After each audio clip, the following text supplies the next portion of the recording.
कहानी है रामपुर गांव की, जहां के मर्द महिलाओं को हमेशा नीचा दिखाने की कोशिश में रहते। अरे अभी तक खाना नहीं आया क्या? मुझे एक और शादी करने की जरूरत है। नहीं जी नहीं, ऐसा मत करना, वरना मैं कहाँ जाऊंगी। खाना लेकर मैं अभी आई जी। गांव की पंचायत में भी फैसले हमेशा औरतों के खिलाफ ही रहते। मैं जो फैसला सुनाता हूँ वो भगवान की आज्ञा होती है। इस लड़के ने अपने मन से शादी करके अच्छा नहीं किया। लड़के को घर भेज दो और इसकी शादी इसकी जाति की किसी लड़के से करवा दो, लेकिन ये लड़के, इसे तो गांव के बाहर निकाल दो। नहीं नहीं जमींदार साहब, ये क्या बोल रहे हैं? ऐसा नहीं हो सकता। मेरी बेटी मासूम है, इसे अच्छे बुरे की समझ नहीं है। अरे कहाँ जाएगी ये बेचारी? कहाँ जाएगी? इतनी चिंता है तो पूरे परिवार का गांव निकाला कर देते हैं। बेचारे पूरे बसे बसाए परिवार को गांव छोड़ना पड़ता है। चाहे जो हो, अगर बेटियों को कंट्रोल नहीं कर सकते तो गांव में रहने का कोई मतलब नहीं है। यहाँ औरतों को दब कर रहना होगा। कोई भी अपने हिसाब से कुछ नहीं कर सकता, सब ईश्वर की मर्जी से ही होगा।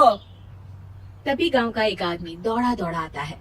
सरपंच साहब, जमींदार साहब, वो कालिया है ना, उसकी बेटी पढ़ने के लिए शहर जा रही है। अच्छा, ये कब हो गया? और कालिया की हिम्मत कैसे हो गई ऐसा करने की? लेकर आओ उसे और उसकी बेटी को। बस फिर क्या था, हाजिर हो जाते हैं कालिया और उसकी बेटी सरपंच के सामने। और कालिया, ये क्या सुनने में आ रहा है? बेटी को इंजीनियर बना रहा है तू? और ये बता, गांव में तो स्कूल नहीं है, फिर कहां से इतनी क्लास पास कर गई तेरी बेटी? राधा, जो कि कालिया की बेटी है, उसे लगता है कि सरपंच उसकी तारीफ कर रहे हैं। सरपंच जी, मैंने ऑनलाइन पढ़ाई की है, डिस्टेंस लर्निंग से। सभी में मैंने अच्छे नंबर पाए हैं, जिसे देखते हुए शहर की इंजीनियरिंग कॉलेज में मुझे स्कॉलरशिप मिली है। वाह जी वाह, क्या होती है ये? पहले तो ये बताओ, फिर आगे की बात करते हैं। पूरा गांव राधा की बात सुन रहा था और राधा बोलती जा रही थी। तो ऐसे मैं फ्री में एक अच्छी शिक्षा लेकर गांव में जो कुछ परेशानियां हैं, जैसे बिजली, पानी और इंटरनेट जैसी समस्याओं के लिए काम करूंगी। मैं गांव को शहर से जोड़ने के लिए पुल का निर्माण करवाने का प्रस्ताव रखूंगी। मुझे पूरी उम्मीद है कि जल्द ही हमारा गांव भी तरक्की की राह पर चल पड़ेगा। राधा की बात सुनकर सारे गांव वाले ताली बजाने लगते हैं। सरपंच को समझ नहीं आता कि वो क्या करे। चुप रह नादान लड़की, गांव के खिलाफ जाने के लिए तुझे गांव से बेदखल कर दिया जाएगा, वो भी पूरे परिवार के साथ। और हाँ, अगर ठीक से गांव में रहना चाहती है तो ये पढ़ाई लिखाई छोड़ दे। हम तेरे लिए गांव का कोई होनहार लड़का देखेंगे। तभी गांव का एक आदमी बोल पड़ता है। अरे नहीं नहीं सरपंच जी, राधा बिटिया जो बता रही है, अगर वैसा हो जाए तो हम लोगों को पैसा कमाने के लिए बाहर नहीं जाना पड़ेगा। हाँ जी, और ना ही कोसों दूर पानी के लिए भटकना पड़ेगा। हमारे बच्चे भी अच्छी पढ़ाई कर सकेंगे और आगे बढ़ेंगे, ना कि हमारी तरह खेती करते बैठेंगे। क्यों गांव वालों, राधा बिटिया का साथ देना चाहिए ना। सरपंच देखता है कि गांव राधा के साथ है तो वो चुप हो जाता है। वो घर आकर अपने सलाहकार से बात करता है, जो बहुत ही चालाक किस्म का इंसान होता है। अरे सरपंच साहब, आपको बहुत ही होशियारी से काम लेना पड़ेगा। एक बार गांव तरक्की कर गया, यहाँ के बालक पढ़ लिए तो कोई ना पूछेगा आपको। और फिर ये जो बेटा और बेटी है ना आपके, इनको भी आम लोगों की तरह ही जीवन जीना होगा। हाँ, लेकिन करे तो क्या करे? वो ना अब मुझ पर छोड़ दीजिए, बस मैं जैसा बोलूं करते जाइए।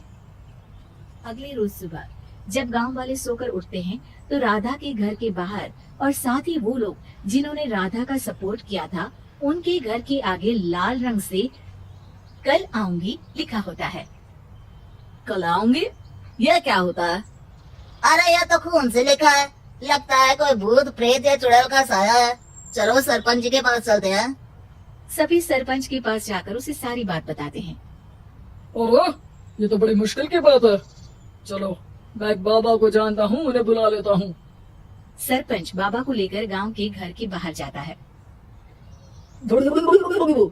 ओहो, तो ये वो चुड़ैल है जो उन लोगों को निशाना बनाते हैं जो गांव को बदलने का सपना देखते हैं। वो गांव को ऐसे ही संपन्न देखना चाहती है, वो नहीं चाहती कि कोई बाहरी यहाँ का कायाकल्प करे। क्या तुम लोगों में से किसी ने गांव को बदलने की सोच रखी है? तभी राधा की माँ रोते रोते आती है। मेरी राधा घर से गायब हो गई है। अरे कोई तो बचाओ, मेरी बच्ची कहाँ गई?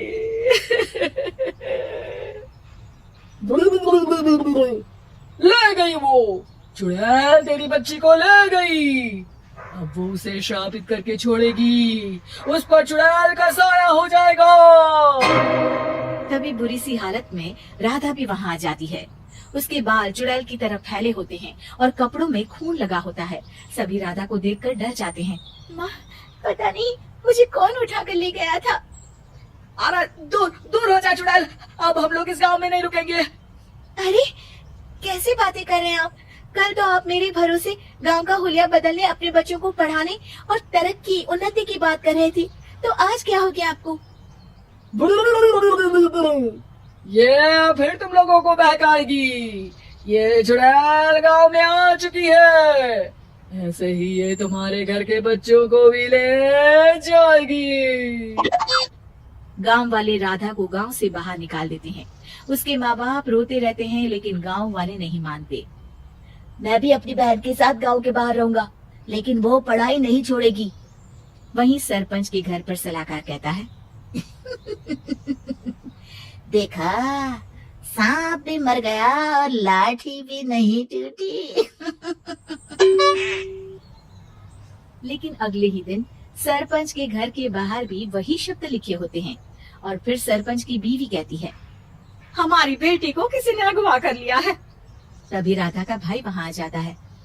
अरे गांव वालों, मैंने सरपंच जी की बेटी को देखा था।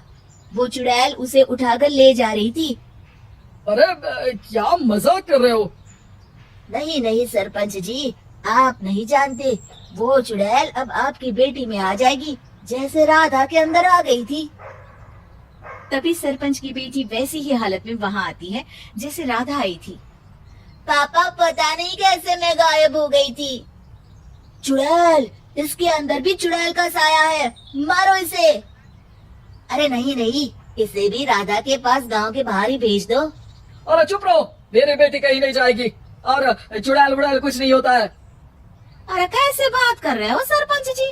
आप तो बोल रहे थे कि आपका फैसला भगवान का ज्ञान होता है, तो अपने पर बात आई तो अब आप ऐसे बोल रहे हैं।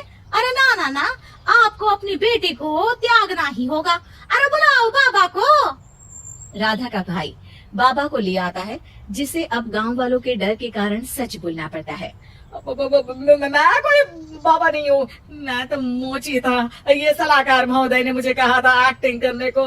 वो मुझे पैसे देने वाले हैं। अब मुझे माफ कर दो। गलती हो गई, मुझे माफ कर दो। तभी वहाँ राधा आ जाती है। देखा सरपंच जी, जब गांव के बच्चे साक्षर होंगे तो आप जैसे लोगों की चालाकी नहीं चलेगी।